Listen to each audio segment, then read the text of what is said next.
Antes de empezar a compartir la iglesia de Esmirna, quisiera un poco rememorar lo que habíamos compartido el mes pasado, el mes antepasado, porque es importante entender cómo el Señor se va moviendo en cada iglesia. Habíamos visto la iglesia de Éfeso y vimos cosas que el Señor admiraba de Éfeso, ¿no? Dios decía, admiro tu perseverancia, le decía a Éfeso, ¿no? Admiro cómo tú te has dado cuenta y has sabido discernir de los falsos apóstoles, has cuidado la doctrina. O sea, el Señor está feliz por Éfeso, ¿no? Pero el Señor le encuentra un error a Éfeso y le dice, pero tengo algo contra ti, le dice Jesús, ¿no? Perdiste el primer amor. Perdiste el primer amor, le dice Jesús, ¿no? Es más, después, más adelante, el Señor le dice a Éfeso, yo admiro cómo tú detestas a los nicolaitas, ¿no? Los nicolaitas eran una secta que acostumbraba a decir que como ya Cristo ha muerto por nosotros, entonces podemos pecar sin ningún problema, ¿no? Porque ya Jesús murió por todos nuestros pecados, por lo tanto, pues vivamos la vida, ¿no? O sea, dejémonos llevar por los placeres de la carne, dejémonos llevar por las cosas del mundo, porque Cristo ya murió por nosotros, ¿no? Entonces, esas cosas son las que el Señor resalta en la iglesia de Éfeso, ¿no? Pero vuelve a decir el Señor siempre, tengo contra ti esto, ¿no? Que has dejado de lado el primer amor. Y más adelante le dice que si tú no cambias y no vuelves al primer amor, le dice el Señor, le dice, vuelve a empezar de nuevo, ¿no? Volver a empezar de nuevo es otra vez de cero, ¿no? Porque si no, vendré y cambiaré tu lámpara, dice Jesús, ¿no? O tu antorcha, ¿no? O sea, le está diciendo, de nada sirve que detestes a los que no manejan la gracia, a los que abusan de la gracia, de nada sirve, aunque sí es importante conocer la doctrina, cuidar la palabra, tener conocimiento, pero todo eso no sirve si no hay amor. Eso es lo que dice Jesús a Éfeso, ¿no? Por eso tengo contra ti que perdiste el primer amor, le dice, ¿no? Y si tú no vuelves a empezar, no vuelves a ser como antes, entonces cambiaré tu lámpara, ¿no? O sea, dejaré de lado esta iglesia y formaré otra, ¿no? Entonces eso nos hace pensar siempre que el amor debe prevalecer por todo, ¿no? Hoy día una hermana de corazón me decía, ¿no? Pero el conocimiento, no, sí es importante el conocimiento, ¿no? Pero con el conocimiento sin amor es difícil, ¿no? Y esos tiempos, cuando uno comienza a analizar las escrituras, uno a la luz del amor puede entender mejor todavía, ¿no? Lo que el Señor nos está diciendo. Así que hoy día vamos a empezar a discernir la iglesia de Esmirna. Es Apocalipsis 2, del 8 en adelante. Dice así. Es Biblia de nuestro pueblo. Al ángel de la iglesia de Esmirna, escríbele. Esto dice el primero y el último, el que estaba muerto y revivió. Conozco tu aflicción y tu pobreza, pero eres rico. Sé que te injurian los que se dicen judíos y son más bien la sinagoga de Satanás. No te asustes por lo que has de padecer, porque el diablo va a meter en la cárcel a algunos de ustedes y sufrirán durante 10 días. Sé fiel hasta la muerte y te daré la corona de la vida. El que tenga oídos, escuche lo que dice el Espíritu a las iglesias. El vencedor no padecerá la segunda muerte. Palabra de Dios. Te alabamos, Señor. Amén. Bendito sea Dios. Esmirna es una localidad situada a 50 kilómetros de Éfeso, o sea, es bastante cerca. Y a pesar de que en Éfeso la iglesia cristiana tenía mucho apoyo del Imperio Romano, tenía reconocimiento del Imperio Romano, en el caso de Esmirna es distinto, ¿no? A pesar de que es una iglesia que está muy cerca, las situaciones son muy distintas. Cuando Nerón incendia Roma, acusa a todos los cristianos de ser los que incendian a Roma. Entonces inicia una cacería de todos los cristianos. Lo que no sucedió en Éfeso sucede en Esmirna, a pesar de estar casi juntos, ¿no? Esmirna parece ser un nombre profético porque es la palabra que significa mirra, ¿no? Y la mirra se utiliza para enterrar a los muertos, ¿no? Fue uno de los regalos que le hicieron los Reyes Magos a Jesús, ¿no? Oro, incienso y mirra. Y eso es lo que significa Esmirna, ¿no? Mirra. Es como que en la palabra de Dios todo nombre tiene un significado, ¿no? Y ya nos antecede a la muerte. Esta comunidad tenía una colonia judía y también tenía una colonia de cristianos, ¿no? Pero a diferencia, la colonia judía tenía un poder económico muy fuerte y muy grande, ¿no? Roma le había dado muchos privilegios y mucho apoyo a la comunidad judía en Esmirna, ¿no? Entonces los judíos de Esmirna comienzan a iniciar una persecución contra los cristianos, ¿no? Porque cuando un ciudadano de Esmirna, sea cual sea su nacionalidad, quería ser judío, tenía que pasar por el proceso de la circuncisión, tenía que pasar por el conocerse la Torá, y aún cuando se hacía parte de la comunidad judía, no era netamente un judío, ¿no? Para ser judío oficial, por así decirlo, tenía que ser hijos de madres y padres judíos, ¿no? Pero nunca podía ser judío una persona que no venía de Israel, ¿no? Del pueblo judío en sí. Entonces eran como de segunda categoría, por así decirlo, ¿no? En cambio, ser cristiano era muy sencillo, ¿no? Era recibir a Jesucristo, bautizarse, y como dice Pablo, no hay israelitas, no hay partos, no hay medas, no hay elamitas, no hay griegos, no hay judíos, no hay nada, ¿no? Todos son cristianos, ¿no? Por lo tanto, todos son iguales, ¿no? Entonces, bajo esa perspectiva, los judíos comienzan a repeler a los cristianos, ¿no? Y comienzan una persecución contra ellos. Entonces, empiezan por expulsar a todos los cristianos de los comercios, ¿no? De las asociaciones comerciales los expulsan primero, ¿no? Y después les quitan sus casas, les quitan sus propiedades, inician una persecución contra ellos, ¿no? Ayer o antier estaba mirando, hay un noticiero ruso, RT, y me partió un video porque lo miraba y veía a una musulmana, porque este problema de Israel con Palestina ha empezado por querer quitarle las casas a los judíos para poder expandirse los israelitas, ¿no? A los palestinos. Y el video era de una mujer musulmana con sus dos niños que lloraba, ¿no? Y le pedía al judío y le decía, ¿no? Me estás quitando mi casa, le decía, ¿no? Me estás quitando mi casa, le decía. Y me estás robando porque tú sabes que esa es mi casa, le decía la Palestina al judío, ¿no? Entonces, el judío le decía, sí, le decía, ¿no? Pero es mejor que te la robe yo a que te la robe otro judío, ¿no? Yo miraba eso y decía, Dios mío, ¿cómo es esto posible, no? O sea, puede haber humanidad en una persona así, que le puede decir a una madre abrazando a sus dos hijos, llorando ahí, desesperados. Sí, pero es mejor que te la robe yo a que te la robe otro judío, ¿no? Eran los judíos recalcitrantes que ahora viven en Israel. Y es muy parecido, me hacía acordar un poco lo que está pasando en Esmirna, ¿no? Esos judíos tenían demasiado poder económico. Había unas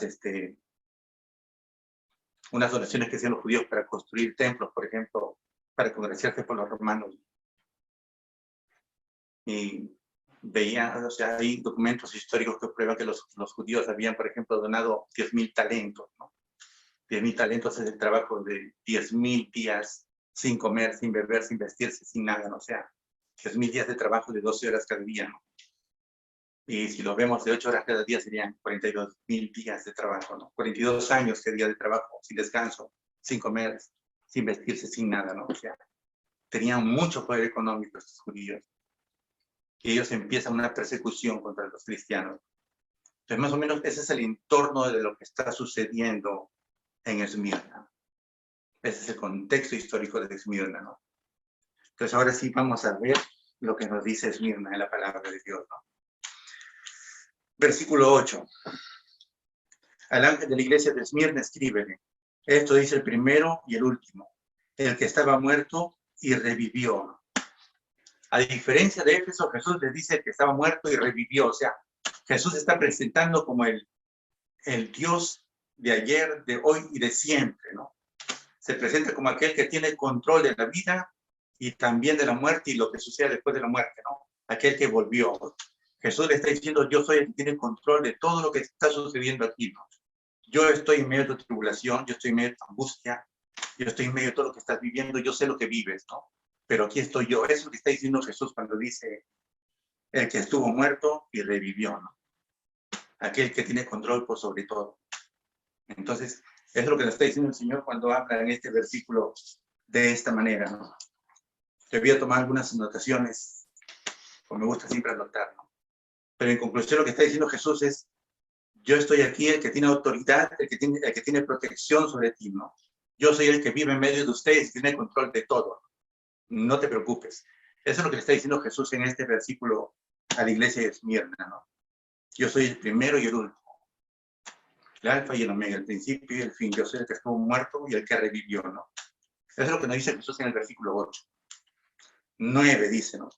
Conozco tu aflicción y tu pobreza, pero eres rico. Sé que te injurian los que se dicen judíos y son más bien sinagoga de Satanás. A veces es hermoso, como la vez pasada que compartimos, conocer un poco más los textos griegos porque nos dicen cosas distintas, ¿no? El texto griego para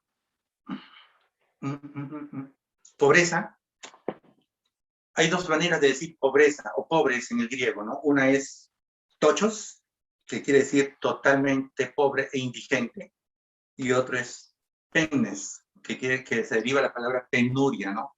Que es una persona que, si bien es pobre, al menos tiene las cosas mínimas para vivir, ¿no?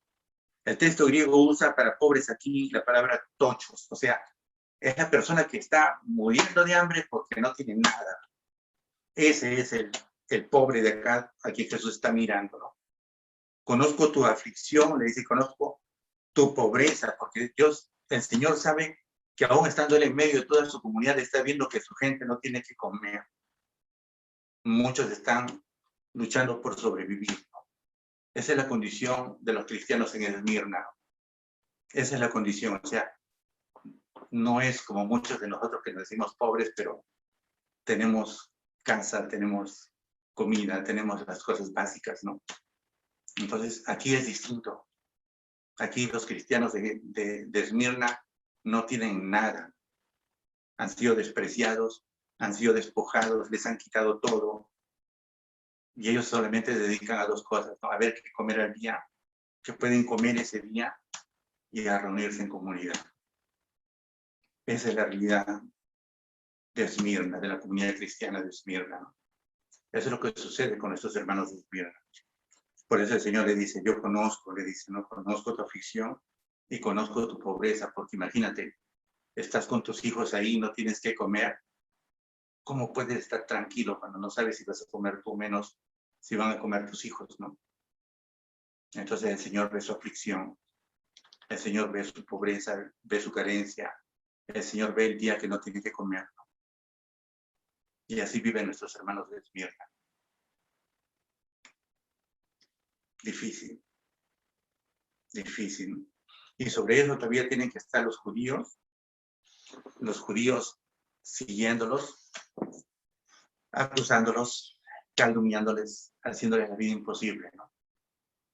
Porque estaban decididos a desaparecer a la comunidad cristiana de Esmirna, ¿no? Eso es lo que sucede. Dice, sé que te injurian los que se dicen judíos y son más bien la sinagoga de Satanás.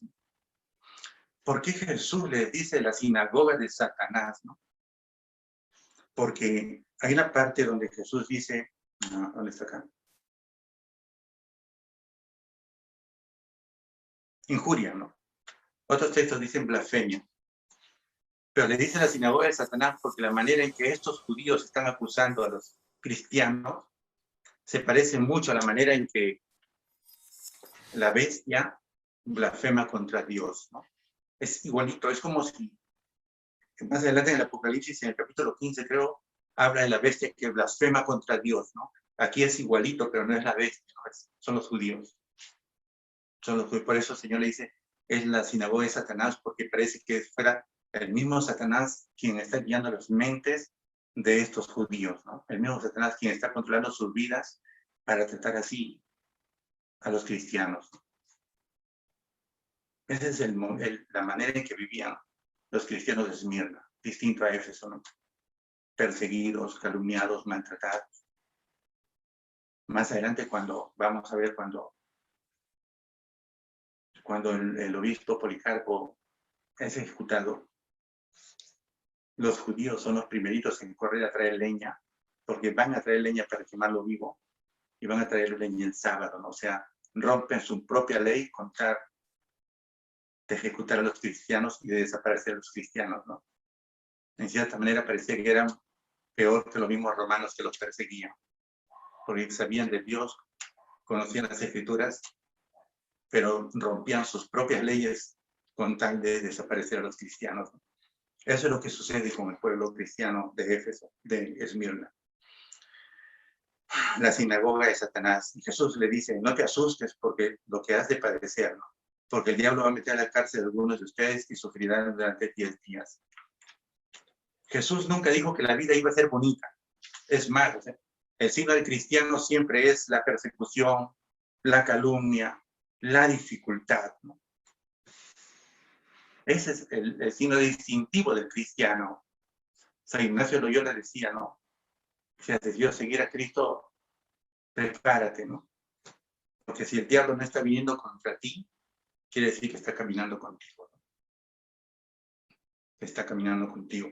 ¿Por qué? Porque es signo distintivo de aquel que sigue a Cristo, pasar penurias y pasar dificultades, ¿no? Si las cosas están bien, si no te pasa nada, si tu vida está buena, bonita, correcta, excelente, prepárate. Preocúpate porque hay algo que no está bien. Los seguidores de Cristo pasan dificultades, y dificultades fuertes. Yo me acuerdo en mis primeros tiempos, cuando el hermano que yo más amaba hizo cosas muy feas, me partió mi vida. Y un día me fui a confesar con un sacerdote, el padre Jaume, ¿no? Que nunca olvidé a este sacerdote. Y yo cuando me confesaba con él lloraba y lloraba y lloraba, ¿no? Y el padre me dice, yo no entiendo dos cosas, Roberto, ¿no? Me dice,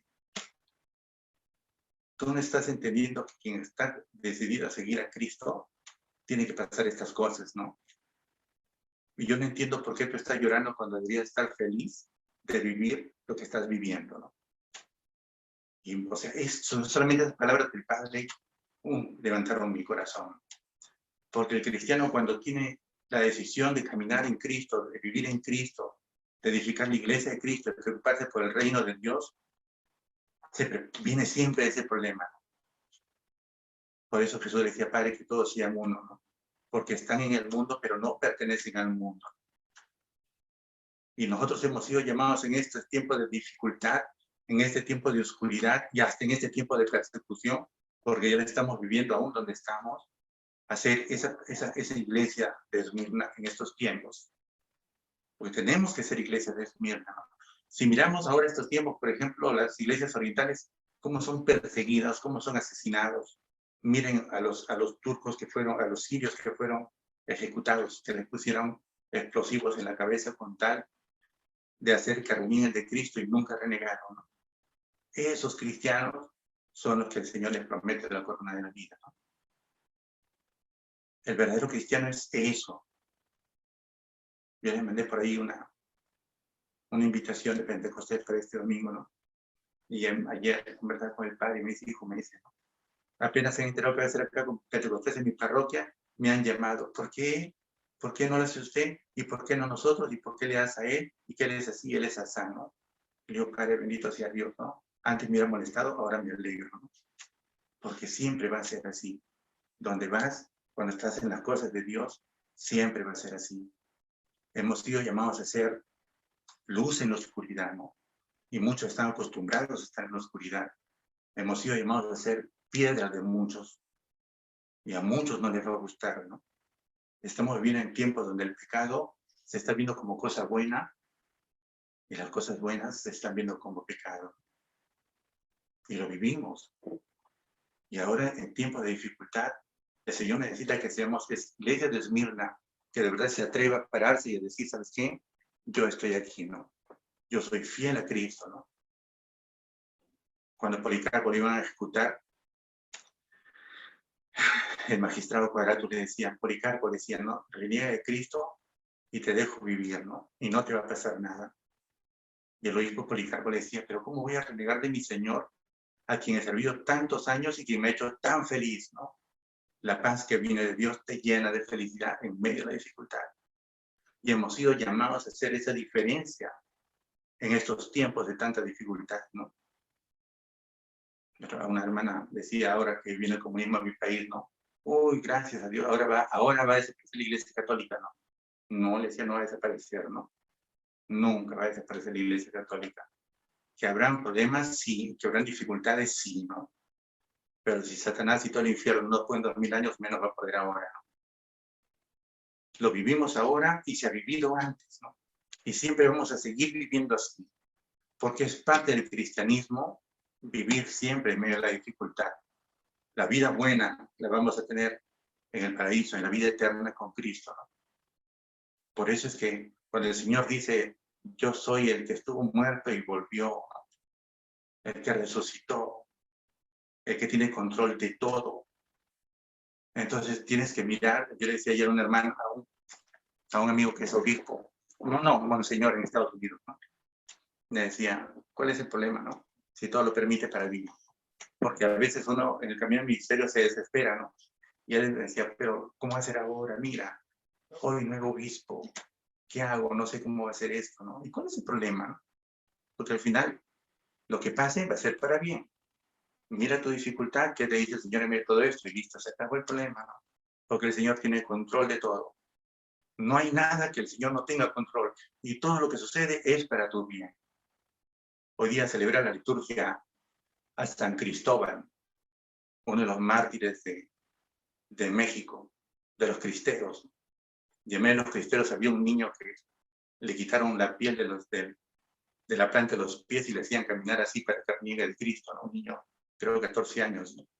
Y él aún cuando sangrándose la planta de sus pies caminaba y decía, viva Cristo Rey. Esos son los cristianos que el Señor necesita esos tiempos. Eso es lo que busca este tiempo del Señor, ¿no? Y espero que también encuentren ustedes. Dice, porque el diablo va a meter en la cárcel a algunos de ustedes y sufrirán durante 10 días, dice, y se fiel hasta la muerte, ¿no? ¿Por qué dice el diablo? Porque el diablo, de una u otra manera, vivimos una guerra espiritual, hemos compartido muchas veces con ustedes, ¿no? De qué manera el demonio, la oscuridad influencia las mentes de las personas. Y por eso cuando habla de blasfemia de la sinagoga de Satanás, el griego dice blasfemia como la bestia que blasfema contra Dios, ¿no? Siempre el diablo va a estar detrás de cada persecución de los cristianos. Siempre la oscuridad va a estar detrás tratando de desaparecer a la iglesia de Cristo. Cuando miramos Fátima vemos cómo el comunismo siempre tiende a desaparecer a la iglesia de Cristo, ¿no? Aún así no puede, ¿no? Pero acá dice, sufrirán, dice, cárcel de 10 días. El 10 en la Biblia no es un número, ¿sí? Acá en este texto no es un número. En el contexto romano de Esmirna, en esa sociedad, la cárcel no era para castigar a una persona, ¿sí? O sea, no es de, te condeno 10 años de cárcel, te condeno 20 años de cárcel, no. Tenía dos fines nada más la cárcel, ¿no? Uno era por un pequeño periodo de tiempo para que razonaras y te dieras cuenta de lo que estás haciendo, como una manera de corrección, de días pequeños nada más, ¿no? Y lo otro era pasar pocos días porque te van a ejecutar, era una de las dos, ¿sí? No es porque te condenan a tiempos largos. Entonces el Señor le dice, el diablo va a meter a la cárcel a algunos de ustedes y sufrirán durante 10 días, y dice, fiel hasta la muerte, ¿no? ¿Por qué dice sufrirán hasta 10 días? Durante 10 días. Lo que nos está diciendo el Señor en este pedacito del texto del Apocalipsis está haciendo referencia al momento en que los 4 jóvenes, recuerdan en Daniel Nabucodonosor, cuando Daniel y los otros 3 jóvenes, el rey manda que le den de comer, los atiendan bien, y ellos dicen no, le dice al consejero del reino, le dice, mira, danos agua y legumbres, ¿no? Durante 10 días, y tú vas a ver cómo salimos mejor musculosos que los que están con el rey. O sea, le están diciendo que ellos, aun cuando coman poco o nada, quien les va a dar su fortaleza va a ser Dios, ¿no? Entonces, eso es lo que está diciendo el texto ahora, ¿no? Que va a estar en la cárcel el tiempo que Dios quiere que tú estés ahí, ¿no? y que de ahí tú vas a salir fortalecido, o vas a salir a la vida más fortalecido para Dios, o te van a ejecutar. Es una de las dos, no hay más, ¿no? Entonces eso es lo que está diciendo, vas a estar solo 10 días, ¿no? El Señor le está diciendo, yo tengo el control de lo que tú estés pasando en la cárcel, ¿no? Recuerdan a Pablo cuando estaba en la cárcel y comenzaron a alabar y se rompieron las cadenas y las cárceles se abrieron. Dios tiene control. Así que, ¿cuál es el problema? No hay preocupación. Eso es lo que está diciendo aquí el Señor, ¿no? Durante 10 días, o sea, yo lo permito, yo estoy ahí, yo actúo ahí, y lo que suceda es lo que yo permito, ¿no? Así que tengamos ánimo, porque en medio de toda la oscuridad que vivimos estos tiempos, en medio de todas las cosas que vamos a pasar más adelante, porque vienen cosas aún más difíciles, no nos desanimemos, ¿no? Mucha gente me manda videitos de las cosas que hablan de por allá, por acá, que el padre dice esto, que viene esto y que viene lo otro, y se asustan, ¿no? Y yo les digo, ¿cuál es el problema? Un día me llamó una señora desesperada y dice, mire, ya empezó la guerra, ahora viene la tercera guerra, la hambruna, la desesperación, ¿no? ¿Y qué dice Dios? ¿Qué dice Dios? Nada. ¿Cuál es el problema, no? Si Él tiene control de todo, ¿cuál es el problema? Si hay guerra, Él tiene control de todo. Si hay enfermedad, hay hambruna, Él tiene control de todo. ¿Cuál es el problema, no? Él está en medio de todo. Entonces no hay motivo para preocuparse, ni para desesperarse, ni para angustiarse. Ánimo, ¿no? El Señor tiene control de todo. Dice, te daré la corona de la vida si eres fiel hasta la muerte. Aquí en Esmirna se desarrollaban Juegos Olímpicos y el que ganaba le daban una corona de laureles. Por eso es que hace referencia a la corona de la vida, ¿no? En Éfeso fue distinto, ¿no? Pero la promesa es la misma. La corona de la vida quiere decir, te va a dar la vida eterna si tú perseveras hasta el final, ¿sí? Sé fiel, persevera, que al final tendrás conmigo la vida eterna. ¿Por qué? Porque dejaste que el Señor tenga control de todo. Vivimos en tiempos de que el principal don que nosotros tenemos que buscar en estos tiempos es la confianza total puesta en Dios. No confiamos en Dios. No confiamos en que el Señor va a mover todo. Yo acompañé a un sacerdote, que algunos de ustedes lo conocen, que está en Roma. Lo acompañé ya casi 10 años. Y un día cuando orábamos, el Señor decía, acompáñalo porque tengo que llevarlo a Roma y de Roma lo va a dirigir a su comunidad, ¿no? Y llegó un tiempo que hubieron elecciones en Roma y él fue invitado como delegado y fue seleccionado. Y estando en Roma, Señor, ya estoy en Roma, voy a salir delegado, y oramos. El Señor decía, no, la próxima no. Le digo, Padre, esta vez no, es la próxima. Y a los 4 años siguientes, cuando llega la próxima, vienen las elecciones de delegados y él no es elegido, ¿no? O sea, el Novarro, me acuerdo que me llamó molesto, ¿no? Tiño, me dice, porque él me dice Tiño. Tiño, me dice, tú me dijiste que oraste y que el Señor dijo que la próxima, ya ahora es la próxima, y no he salido elegido delegado, ya no voy a Roma. Yo le dije al Padre, digo, nosotros oramos, el Señor dijo, si no ha salido elegido delegado, Dios sabrá cómo hace, no cuál es el problema. No, es que ya no hay otra salida, me decía. Ya no hay otra salida, ¿no? Los únicos que viajan son los delegados, y ya eligieron delegados acá, y van 2, yo no soy, ¿no? Pero Padre, mira, ve, elijo que vas y vas. Yo no sé cómo, pero tú vas a ir, ¿no?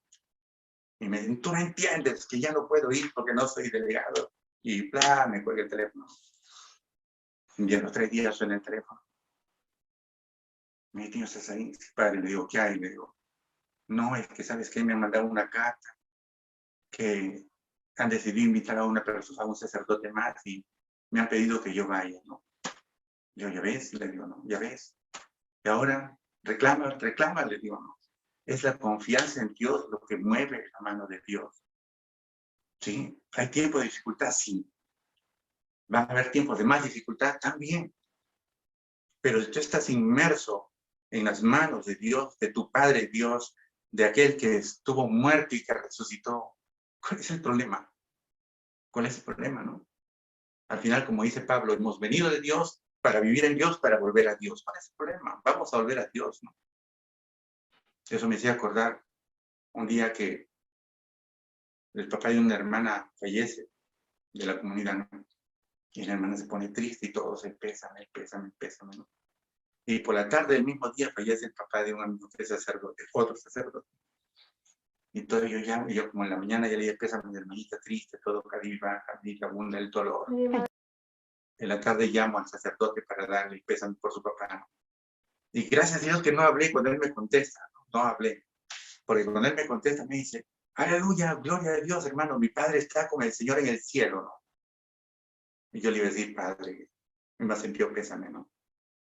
Dos actitudes distintas, la misma dificultad, ¿no?